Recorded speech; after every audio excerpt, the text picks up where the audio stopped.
Today, while in Devon, we are visiting the holiday home of my favorite crime writer, Agatha Christie. She is a British mystery writer and detective novelist of all times. This is Greenway, which she herself has quoted in her writings as the loveliest place on earth. First, we are going to explore the walled garden, then their house later. Wall garden. Greenway is 36 acres of land built overlooking the scenic Dart River estuary. We are looking at the tennis court area where there are many trees planted by Christie's family. The guide is showing us a rare Magnolia Campbelli planted by Max in 1938. And even when he went off for his archaeological digs, he would call every day to find out if the flowers have bloomed. Today is still early spring, so it's not in bloom yet. What's the name? Handkerchief tree. Common Wherever name. you go in the garden, you'll see plants from different countries. Agatha Christie and her second husband, Sir Max Mallowan, who's an archaeologist, spent at least half a year on expeditions in the Middle East. Everywhere they traveled, they collected seeds and plants to plant in Greenway. You may notice many of her romantic novels were set in the Middle East.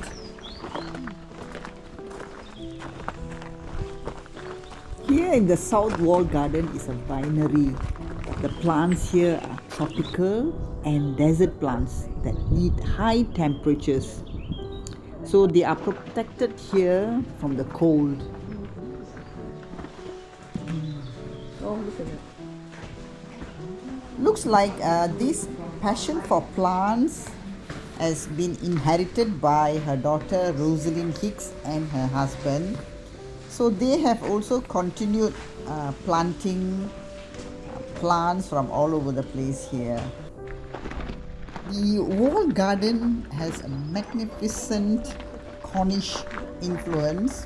There are laurels and rhododendrons and many other colorful flowers that are about to bloom since it's still early spring.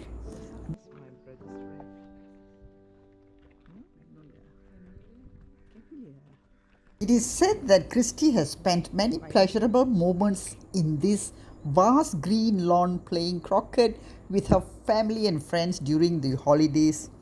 Well, now it's got wooden benches for us to take a rest. Behind the walled gardens is the fernery.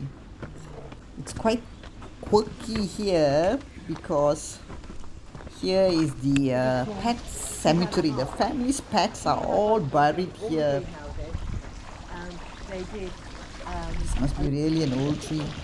And right in the middle is the central water fountain. Atmosphere is really peaceful and tranquil.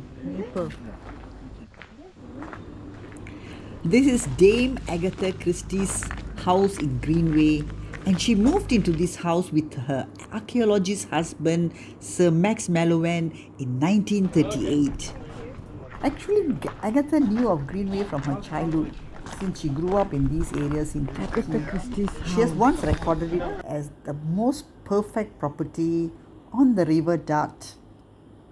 This must be from China. The hallway entrance is so welcoming. Historic Georgian, lots of woodwork and artifacts from Egypt, caps from Africa, a Zanzibar cupboard. Look, a pewter skull, studio pottery. And here's an Eastern gong It's a portrait of Agatha when she was a child. with her favorite doll Rosie. This house was bought in 1938. All these are as original.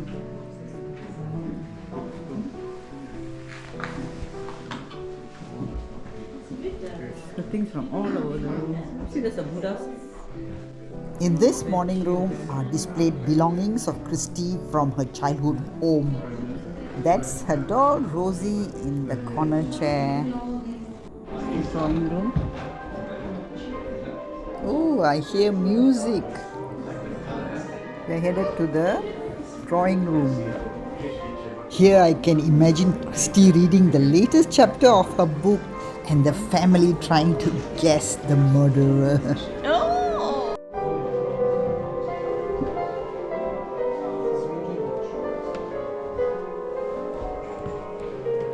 Here is her Steinway piano. Even though Christie is a concert level pianist, but she's too shy to play the piano. Books, isn't it? Yeah. Is that her? But this, she actually, no, I think this must be the daughter because this looks much. Yeah, young. She's got so much of collection. More and more collection here. Apparently some of it has been added on by her daughter Rosalind. They seem to be a family of collectors.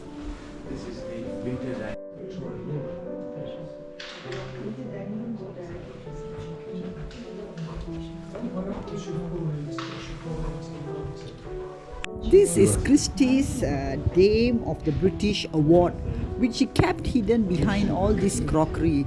Only recently it was found and displayed. This shows how shy she was to show off.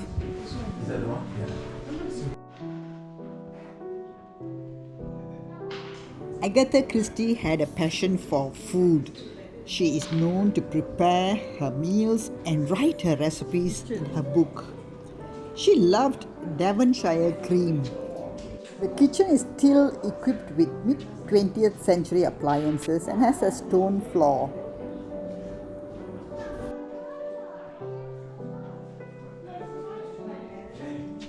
This is a beautiful collection of pottery. And there's a range cooker. Look, an agar oven.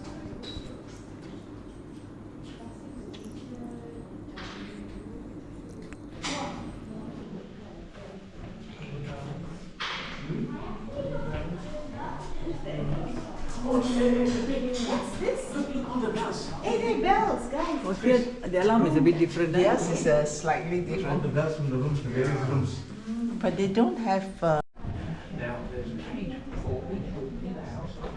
The inner hall is richly decorated with artifacts from their travels and Mac's archaeological digs.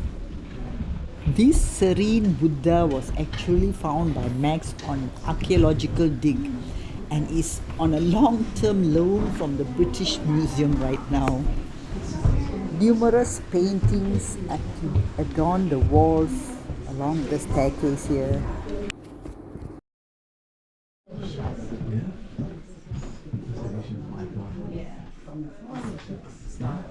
This is her personal typewriter, but then she never did any writing in this house.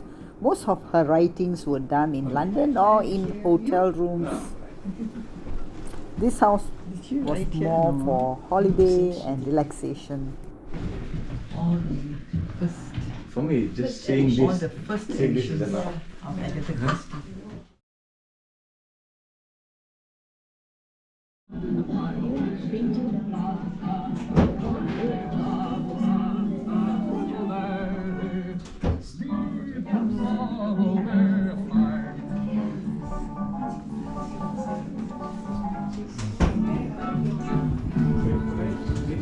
Above the fireplace here is a portrait of Agatha at the age of 18.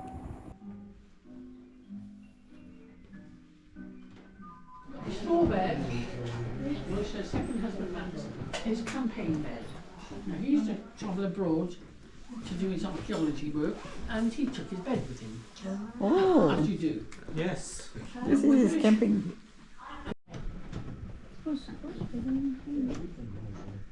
Yeah, it's because of the lights. In every room has ivory we have here, Yeah. which again, Mother of pearl, huh? and that's called a reliquary. Now the original was made of ivory. This is plaster. Nobody's quite sure what happened to the original, but it was. Interestingly, this mahogany loo was carried along for all the archaeological expeditions, and only until later it was installed in this house.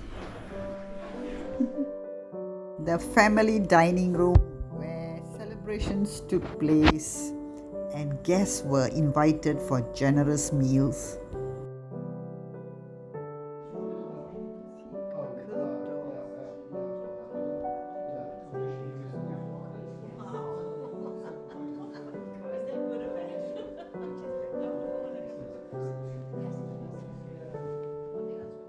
The library is the social hub of the house, containing 5,000 books of almost all subjects. The frieze under the ceiling is technically graffiti, painted by Marshall Lee of the US Coast Guard. And when Agatha Christie returned to the house after the war, she liked the frieze so much that decided to keep it on permanent display. Greenway has lots of walking trails and stunning vantage points for photos. You can enjoy the view with me as we walk to the boathouse. Greenway is now a National Trust property, and everything in the house is left exactly as how the family left it. Agatha Christie actually bought Greenway with the proceeds of her best-selling detective novels. After her divorce from Archibald Christie in 1928, she was bored of the social life and she traveled extensively to West Asia, especially to Iraq and Syria, as an anonymous tourist, sightseeing and shopping. She often traveled on the Orient Express, and that became the center of her best-known novel, Murder on the Orient Express. If you are following the trail with me, you can see the views are absolutely stunning. Majestic old trees, and also the path is lined with brightly colored flowers, rhododendrons, azaleas, and camellias. See, Dame Agatha Christie actually got genuinely interested in archaeology, and her fascination with excavation sites actually led to building friendships with various British archaeologists. So that's how she met her second husband, Max Mallowan, in 1930. From then on, she joined him on all his archaeological digs, and she wrote her novels while clearing and documenting many of the discoveries. Yes, we have arrived at the boathouse. This is actually the crime scene in Dead Man's Folly. On the same day when it came in, his feet would be underwater.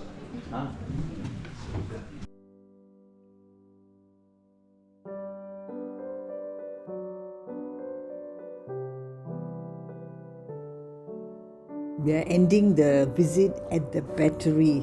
This battery was built as a Napoleonic defense in 1790 and a fantastic location for photos. Besides shocking murders, name switches, assumed identities, and faked drownings, Dame Agatha Christie's novels always weaved romance into her plot. And also, under the pseudonym Mary Westermacott, Dame Agatha also wrote successful bittersweet love stories. Now, after having known about Agatha's life, I'm keen to read some of her romantic novels as well. How about you?